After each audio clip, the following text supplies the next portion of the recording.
ఈ మెడికల్ కాలేజీకి జీవో లేదని అడుగుతారా? ఇదిగో జీవో నెంబర్ 204, జీవో నెంబర్ 204.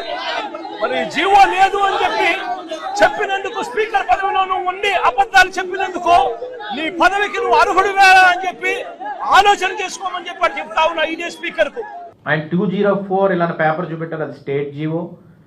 ఒక ఇన్ ప్రిన్సిపల్ గా till now he didn't get a single in principle approval from National Medical Council.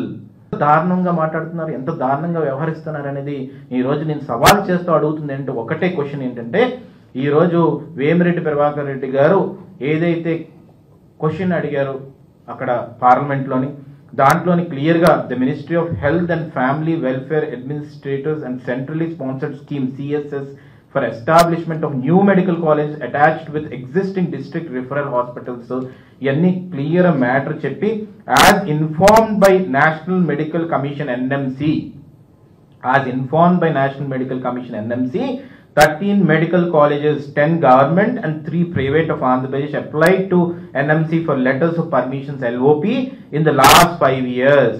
అంటే నీ రెజ్యూమ్ లో 5 years లో, out of which 6 medical colleges, 5 government and 1 private got LOP, letter of permission. The details of such medical colleges are at annexure అని క్లియర్ గా table ఇచ్చారు, అది మీ అందరికి ఇస్తానండి. దాంట్లోని నర్సీపట్నం ఏది అంటే, నర్సీపట్నంలో ఉన్నది ఉత్తుత్తు కాలేజా, ఉత్తుత్తు బ్యాంక్ లాగా ఈరోజు వెనకాల కనిపిస్తా ఉన్నది. ఇదే నర్సీపట్నంలో దాదాపు 52 ఎకరాలలో ఉత్తరాంధ్ర జిల్లాలో ఉత్తరాంధ్రకు మంచి చేస్తూ అనకాపల్లి జిల్లాకు సంబంధించి ఒక మెడికల్ కాలేజ్ ఇక్కడ నిర్మాణంలో కనిపిస్తా ఉంది వెనకాల. జగన్మోహన్ రెడ్డి గారు నర్సీపట్నం వెళ్ళి రాష్ట్ర ప్రజలకి ఏమి చూపించబోతా ఉన్నాడో ఒకసారి ఇక్కడ చూద్దాం. అసలు రేపు గేట్లు తెరిస్తే అసలు విద్యార్థులు రావటమే ఆలస్యం అంట. అక్కడ ఉన్నటువంటి సూపర్ స్పెషాలిటీ హాస్పిటల్ అసలు సిద్ధంగా ఉందంట అన్ని రకాల పరికరాలతో. సో ఇప్పుడు చూద్దాం. ఆగి చూసి ఆహారాలంట, ఈ ముళ్ళ కంపలు, ఆ మొండి గోడలు, అబ్బబ్బబ్బబ్బా ఏం అద్భుతంగా ఉందా జగన్ రెడ్డి. వెళ్ళి ఆహా అంటావా? ప్రజలందరూ ఆగి చూసి ఆహా అనాలా? అబ్బబ్బబ్బబ్బా ఏం కట్టాడు సార్ మెడికల్ కాలేజ్ నర్సీపట్నంలో, ఇంత అద్భుతంగా ఉంది. అసలు చూడండి, అసలు 4-5 అంతస్తుల బిల్డింగ్ చూడండి, అద్భుతమైనటువంటి హంగులు చూడండి. అబ్బబ్బబ్బో ఓహో, ఇదేనా ఏమయ్యా జగన్ రెడ్డి? ఆగి చూసి ఆహా దీనికోసం అనాలా? ఎంత అద్భుతంగా ఉందా నీ సూపర్ స్పెషాలిటీ హాస్పిటల్. ఓహో, అసలు రేపే అసలు వచ్చి దీనిలో విద్యార్థులు ఎంత అద్భుతంగా చదువుకోవచ్చు. అసలు ఎయిర్ కండిషన్డ్ క్లాసులు, అసలు అద్భుతమైనటువంటి డిజిటల్ క్లాస్ రూమ్లు, హాస్పిటల్ ICUలు కనబడుతున్నాయా? ప్రజలందరూ చూస్తున్నారా సార్?